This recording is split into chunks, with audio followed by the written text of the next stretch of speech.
વલસાડ જિલ્લામાં સરસ્વતી સાધના યોજના અંતર્ગત 9મા ધોરણના વિદ્યાર્થીઓને આપવામાં આવતી અસંખ્ય સાયકલો ચોમાસામાં કાટ ખાઈ રહી છે। સંબંધિત વિભાગની બેદરકારી અને રેઢિયાળ વહીવટના કારણે ઉમરગામના સરીગામની કેડીબી હાઈસ્કૂલના પટાંગણમાં ખુલ્લા મેદાનમાં મૂકવામાં આવેલ 1000થી વધુ સાયકલો ચોમાસામાં વરસાદમાં પલળીને કાટ ખાઈ રહી છે।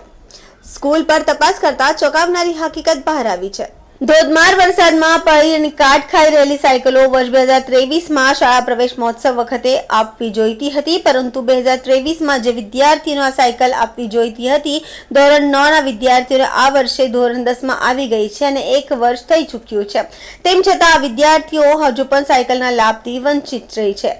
1 વર્ષ સરકારના શાળા પ્રવેશ મહોત્સવ અંતર્ગત વિદ્યાર્થીનીઓને સહાય આપવા અનુસૂચિત જાતિ તથા બક્ષીપંચ વિભાગ દ્વારા સરકારની યોજના હેઠળ આ સાયકલની સહાય કરવામાં આવે છે। 2023માં આપવી જોઈતી સાયકલો આ વર્ષે છેક હવે આવી છે, જો કે હજુ સુધી આ સાયકલો વિદ્યાર્થીનીઓને આપવા માટે કોઈ આયોજન નથી કે આવેલી સાયકલોને વ્યવસ્થિત રાખવા માટે પણ કોઈ આયોજન નથી હોવાથી આજે ચોમાસામાં સતત વરસી રહેલ વરસાદમાં પલળી અને કાટ ખાઈ રહી છે। ગ્રાન્ટેબલ તથા સરકારી શાળાઓમાં સહાય આપવા મોટી સંખ્યામાં સાયકલનો ખડકલો ઉમરગામ સરીગામ કેડીબી હાઈસ્કૂલના પટાંગણના ખુલ્લા આકાશ નીચે મેદાનમાં કરવામાં આવ્યો છે। આથી સંબંધિત વિભાગની બેદરકારી અને રેઢિયાળ વહીવટની આ કાટ ખાઈ રહેલ સાયકલો ચાળી ખાઈ રહી છે। શાળા પહોંચી તપાસ કરતા ચોંકાવનારી હકીકત બહાર આવી હતી કે શાળા સંચાલકોને હજુ સુધી આ સાયકલો અંગે સરકારને કે જિલ્લાના કોઈ વિભાગ દ્વારા કોઈ જ પ્રકારની જાણ નથી કરવામાં આવી છે, તેમને પૂછવામાં નથી આવ્યું છે। સરકારના કોઈ પણ વિભાગના આદેશ વિના જ એજન્સી દ્વારા હજારો સાયકલોને લાવીને આવી રીતે ખડકી દેવામાં આવી છે। શાળા સંચાલકોના મતે આ સાયકલોને દર વર્ષે આ સાયકલો લાવનાર એજન્સીના માણસે સંપર્ક કરીને આ શાળાના પરિસરમાં સાયકલો મૂકવા દેવા માટે કહ્યું હતું। એ મુજબ શાળા દ્વારા ફક્ત સાયકલો મૂકવા માટે જ સગવડ કરાઈ છે, બાકી તેઓ આ અંગે કંઈ જાણતા નથી તેવું જણાવી રહ્યા છે।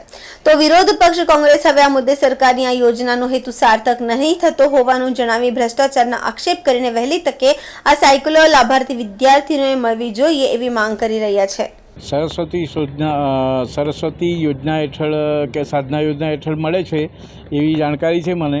અને બીજી વાત કે એ સ્કૂલ શરૂ થવાના દિવસે એટલે 13મી જૂને એ સાયકલ અહીંયા તૈયાર હાલતમાં હતી અને આ એના માણસો 1002 સાયકલ ગણાવીને અહીંયાથી એ લોકો એના અમદાવાદ ચાલી ગયા।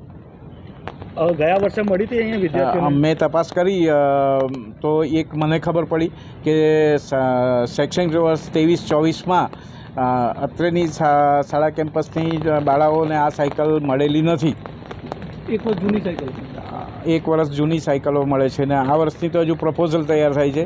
મામલેદાર જાતિના દાખલા આવકના દાખલાની વ્યવસ્થા કરે છે વાલીઓ, એટલે હજુ તો આ પ્રપોઝલ તૈયાર થાય છે આ વર્ષ માટે। આ યોજના કઈ છે અને શું એ સાર્થક થાય છે ખરી? ચોક્કસ સાર્થક થાય છે। ગરીબ માણસના ઘરમાં એક ઝડપી વાહન હોય એ જરૂરી છે, તો સાયકલ એ બહુ મોટી વાત છે। હજુ નથી મળી એ આ જે અનિયમિતતા છે જે પણ હોય એની અનિયમિતતા એના પર સરકાર ધ્યાન આપે અને મોડી તાત્કાલિક અસરથી જો આ વિતરણ થાય તો મારું કેમ્પસ ખાલી થાય, પ્લસ જે તે માણસો જરૂરિયાતમંદ છે એને આનો લાભ મળે। ગુજરાત સરકાર દ્વારા સરસ્વતી સાધના યોજનાની સાયકલ આપવાની એક યોજના છે। એ યોજના ધોરણ 9ના વિદ્યાર્થીઓને ઘરેથી સ્કૂલે અવર જવર કરવા માટે આપવાની હોય છે, પરંતુ આજ દિન સુધી એ 2023 શાળા પ્રવેશ મહોત્સવમાં આપવાની હોય છે, પરંતુ આજ દિન સુધી એ સાયકલ આપી નથી। હાલમાં કેડીબી હાઈસ્કૂલમાં ખુલ્લામાં પડી છે, વરસાદમાં પડી છે, કાટમાલમાં પડી છે।